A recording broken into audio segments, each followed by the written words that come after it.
I'm joined with Jeremy Douglas, the UNODC Regional Representative in Southeast Asia. We're on the sidelines of the 2017 Crime Commission. Jeremy, thank you very much for joining us today. Pleasure.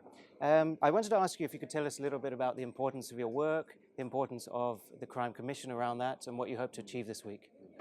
Well, we're really here to showcase some of the challenges that Southeast Asia is currently experiencing, particularly in the space around transnational crime, and how we're trying to assist the countries to come together with a common strategy to address these transnational crime threats, particularly at borders.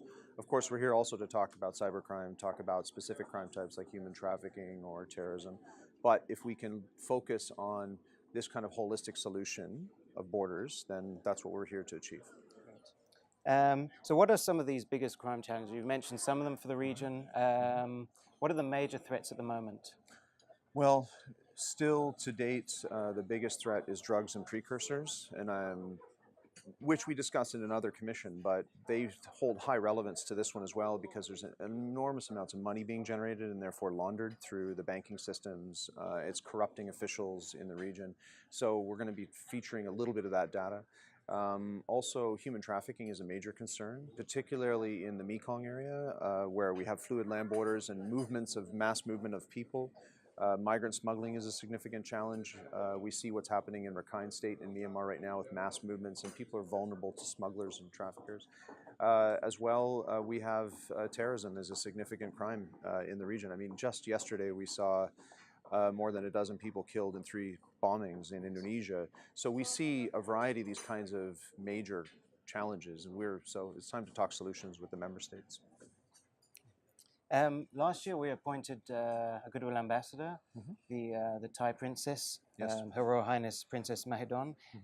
How have her efforts led to or contributed to UNODC's work in the region and in the country? Oh, it's been incredible, actually. She has really helped us to put a spotlight on a couple of key themes. One is justice reform, particularly looking at prisons, the Nelson Mandela rules, the Bangkok rules, and the rights of women prisoners, but also looking at victims, particularly women and girls that are victims of crime in the region. So she's helped us to spotlight that. But there's another area where we are very proud to be working with her right now, which is on the SDGs. So she's helping us to position UNODC's work and our within the UN system, but also with the ASEAN region on SDG 16. So we've held some major dialogues with the region with her, featuring as a keynote, and we've met with the ASEAN Secretary General and so forth. And in every session, we've been pushing that the SDGs matter. And this is relevant in Asia because a lot of the people that contribute to SDG 16 didn't contribute to the MDGs. Right. They don't quite understand the framework yet, so we're using her for advocacy on that. Well, thank you very much for your time, and good luck with the rest of the week. Thank you.